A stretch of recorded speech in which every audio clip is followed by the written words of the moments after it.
Bonjour Jacob Cohen. Bonjour. Alors nous allons évoquer ensemble deux thèmes d'actualité. Tout d'abord, quelle est la stratégie à terme d'Éric Zemmour et comment se fait-il que les médias soient complices de tels propos? Il a rejoint, mais qu'aurait bien, le camp sioniste le plus extrémiste. Ça veut dire il a rejoint Goldnadel. Enfin, il a sans aucune mesure. Il dépasse même, à la limite, il dépasse quasiment, enfin, des juifs. Je crois qu'il dépasserait même Finkielkraut, enfin, à la limite. Oh oui, il l'a déjà dépassé. Mais moi, je comprends pas. Oui. Il cherche la guerre civile. Enfin, le camp extrémiste sioniste veut la guerre civile en France. Dans la logique des sionistes et du lobby juif, il cherche à tétaniser les musulmans. Enfin, il ne faut pas que les musulmans relèvent la tête. Il faut qu'ils rasent les murs. Il faut même qu'ils aient honte de porter le voile. Il faut qu'ils aient honte de nommer leurs enfants Mohamed ou Zohra. Il ne faut pas, il faut qu'ils se dénudent. Il faut, en fait, je vais vous raconter une anecdote. Il y avait un musulman qui est rentré dans une salle de tri de bagages à Nice, il y a quelques mois. Et il a dit salam alaikum. Il a été mis à pied. C'est quoi? C'est-à-dire, est-ce qu'un juif qui aurait dit shalom, il aurait été mis à pied? Non. Donc, en fait, le système, il tend à faire des musulmans des citoyens soumis, qui courbent la tête, voilà, comme des colonisés. Et là, ce que dit Zemmour, c'est quasiment, il veut les enfoncer encore plus. Voilà. Oui, il veut nous remettre à l'état d'indigénat. Voilà. Même encore pire. Voilà. Alors, deuxième question. Oui. Alors, nous avons appris récemment que les USA allaient octroyer 38 milliards d'aides militaires à Israël. Oui, sur 10 ans. Sur les 10 ans à venir. Alors, comment cet État réussit à racketter aussi facilement l'Occident? Je commencerai presque par une boutade, mais enfin, je ne sais pas si c'est une boutade. Il y a des bruits qui circulent, des rumeurs, des paroles d'ambassadeurs, etc. Vous savez qu'Israël a au moins 200 bombes atomiques. Bon. Et qui sont dans 6 sous-marins nucléaires, quasiment offerts par l'Allemagne. Parce que la culpabilité, patati patata. L'Allemagne d'ailleurs donne combien par an, à peu près? Je ne connais pas le chiffre. Mais depuis des années, des millions, des milliards. Et même les sous-marins, ils les donnent presque, moitié prix, mais enfin ils doivent s'arranger, etc. Et donc, la plupart de ces bombes sont pointées, c'est-à-dire pointées ou pas, mais en tout cas, elles peuvent être très facilement pointées sur la plupart des capitales européennes. Et les Européens sont probablement convaincus que les Israéliens, le jour où ils tomberont, pour une raison ou une autre, ils feront sauter la planète, ou ils détruiront une bonne partie de l'Europe ou de l'Amérique. Ça, c'est quasiment un fait.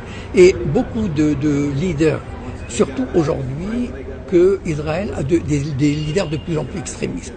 Un Naftali Bennett. Moi, quand je dis que Netanyahou est un modéré, les gens rigolent. Mais en fait, c'est un modéré. C'est-à-dire c'est quelqu'un qui a vécu aux États-Unis. C'est l'arbre qui cache la forêt extrémiste. Et qui a vécu aux États-Unis, qui a la notion encore de l'équilibre diplomatique, etc. Mais ceux qui viennent derrière, comme Naftali Bennett, mais eux, ils n'en ont rien à fiche. Eux, ils ont la mentalité de Masada, c'est-à-dire, si on nous détruit, eh ben, on fera péter le monde. Et ils ont de quoi. Et je pense que c'est une crainte qui est ancrée dans les chancelleries occidentales. J'en suis certain. Maintenant, l'Amérique, contrairement à ce qu'on pense, n'a commencé à aider Israël qu'à partir de 1973. C'est-à-dire que de 1948 à 1967, c'est plutôt la France qui a aidé Israël sur le plan militaire. Il leur a même donné la bombe atomique. Voilà. Par contre, à partir de 1967, les États-Unis se sont rendus compte à quel point Israël est un élément important dans leur politique du Moyen-Orient. Il est devenu le chien de garde. Il a montré sa force, sa détermination et sa capacité. Le monde arabe dans les années 50 et 60, aujourd'hui, bon, les jeunes ne savent pas, mais c'était un monde qui rêvait d'unité, de solidarité et surtout de lutte anti-impérialiste. Nasser qui nationalise le canal de Suez, il y avait des pays qui ont nationalisé le pétrole, etc. Et Israël a donné un coup d'arrêt à cet élan nationaliste et anti-impérialiste. Panarabiste. Et donc, c'est quand même un chien de garde qu'on doit récompenser. C'est un chien de garde qui a fait la paix avec l'Égypte. Et donc, c'était très important de retirer, de mettre l'Égypte dans le giron occidental. Et donc, les États-Unis ont commencé à payer 3 milliards de dollars par an à Israël. est-ce que vous imaginez ce que ça représente 3 milliards? C'est un pays qui fait, mettons, 7 millions d'habitants. C'est comme si la France recevait 30 milliards par an cadeaux. 30 milliards. Ceci étant dit, non seulement il y a les 3 milliards, mais Israël reçoit 1 milliard d'aides privées, des Américains, etc. Pour vous donner une idée, il y a quelques semaines, Spielberg a fait une soirée, juste une soirée à Hollywood, une soirée comme ça, 31 millions de dollars. Hop, voilà, dans la poche d'Israël. On ne peut pas imaginer, vous savez, la prochaine fois qu'on vous regarderez à la télévision des ambulances israéliennes, elles sont toutes des donations. C'est marqué dessus. Donated by Feinberg de New York, etc. Vous entrez dans une université israélienne, l'amphithéâtre A, et c'est là une donation de tel. La cafétéria est la donation de Frank Sinatra à Jérusalem, etc. C'est un pays qui vit uniquement, enfin qui vit grassement de l'aumône internationale. Et alors, mais c'est aussi le fruit du lobby aux États-Unis? Oui, c'est le fruit du lobby, mais c'est aussi le fruit de l'intérêt colossal que représente Israël pour la politique moyen-orientale. Il ne faut pas oublier quand même qu'Israël, ces 3 milliards sont quand même, enfin, sont largement compensés pour l'Amérique. Parce que le monde arabe, aujourd'hui, depuis 10 ans, il ne présente plus aucun danger. Il marche droit, il courbe la tête, et ça, c'est Israël. Donc, et en fait, les 2-3 milliards, Israël voulait 4 milliards et demi par an. Parce que il y a beaucoup de voix qui sont élevées en Israël, moi qui suis la politique israélienne de près, il y a beaucoup de gens comme Barak, etc. Ils avaient dit que Netanyahou a raté l'occasion de ramasser le jackpot, c'est-à-dire 4 milliards et demi. Il a fait une connerie, etc. Il s'est laissé avoir. Comment? Que 3 milliards 8? Enfin, mais c'est colossal pour un petit pays comme ça, 3 milliards 8. Et donc, mais en même temps, bon, c'est un rapport de force.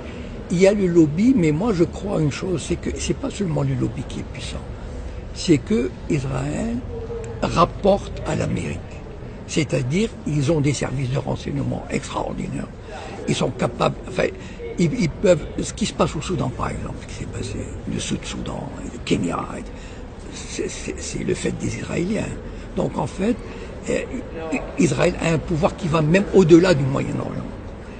Et ils peuvent déstabiliser pratiquement n'importe quel pays arabe.